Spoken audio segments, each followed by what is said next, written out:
Hi, നമുക്കിന്ന് ഇതിലെ activities നോക്കാം. കഴിഞ്ഞ ക്ലാസ്സിൽ നമ്മൾ എ ഫ്രണ്ട് ലൈക്ക് സൈമൺ എന്ന പാഠം നമ്മൾ പഠിച്ചു.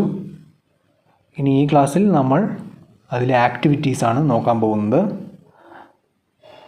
ആദ്യത്തെ ആക്ടിവിറ്റി എന്താണ്? Imagine you are meeting a child in your neighbourhood for the first time. How would you introduce yourself? അപ്പോൾ നിങ്ങളുടെ വീടിനടുത്ത് നിങ്ങളുടെ ഒരു സുഹൃത്തിനെ മീറ്റ് ചെയ്യുന്നതായിട്ട് സങ്കല്പിക്കുക. എന്നിട്ട് എങ്ങനെയാണ് നിങ്ങൾ അവരെ ആദ്യം കാണുമ്പോൾ നിങ്ങളെ തന്നെ എങ്ങനെയാണ് അവരോട് ഇൻട്രൊഡ്യൂസ് ചെയ്യുന്നത്, അവർക്ക് ഇൻട്രൊഡ്യൂസ് ചെയ്ത് കൊടുക്കുന്നത് എന്ന് നിങ്ങൾ ഇമാജിൻ ചെയ്ത് അവിടെ എഴുതുക.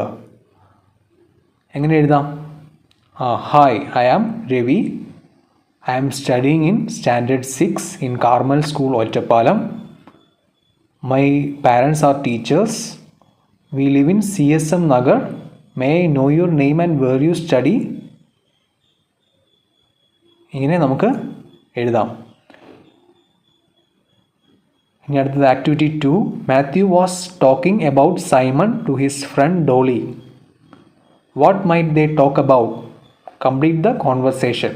അടുത്തായിട്ട് ഒരു കോൺവെർസേഷൻ എഴുതുക എന്നുള്ളതാണ്. എങ്ങനെയാണ് എഴുതേണ്ടത്? മാത്യു ഡോളി എന്ന് പറയുന്ന അവൻ്റെ കൂട്ടുകാരിയോട് സൈമണിനെ പറ്റി സംസാരിക്കുകയാണ്. അങ്ങനെ ഒരു കോൺവെർസേഷൻ എഴുതുക. എങ്ങനെ എഴുതാം? അവിടെ എക്സാമ്പിൾസ് കൊടുത്തിട്ടുണ്ട് അല്ലേ? Dolly, did you know I have a new friend called Simon?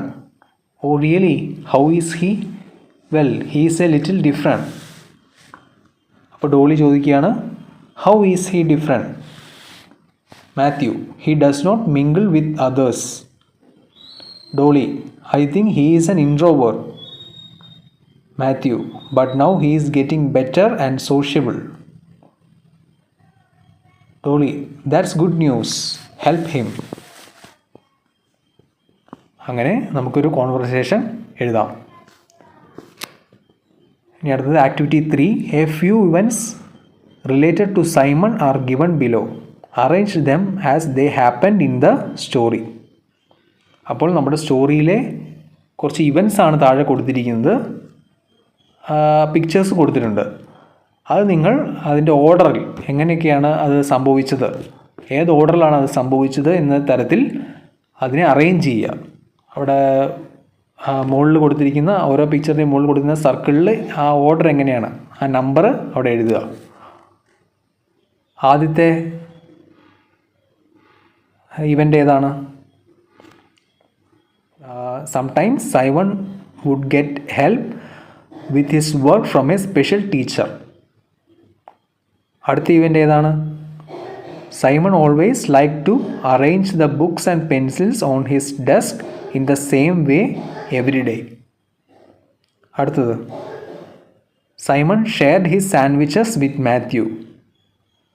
നാലാമത്തെ, Simon shouted suddenly no to Hetty at the fun fair. അപ്പോൾ മുകളിൽ കൊടുത്തിരിക്കുന്ന സെൻറ്റൻസുകളെല്ലാം വെച്ചിട്ട് write a brief description of Simon from the sentence above.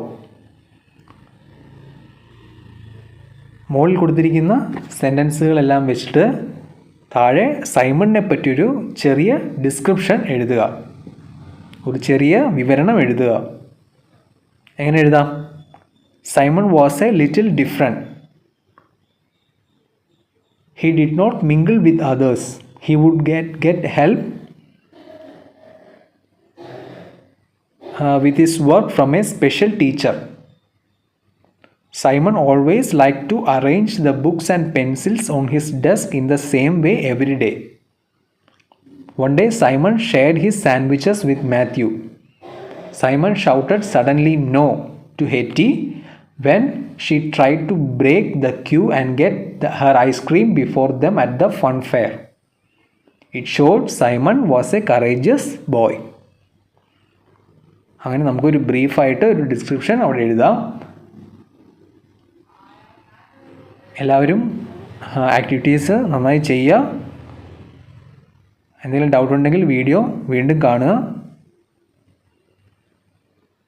ഇനി നമുക്ക് അടുത്ത ചാപ്റ്ററായിട്ട് വീണ്ടും അടുത്ത ക്ലാസ്സിൽ കാണാം. Thank you.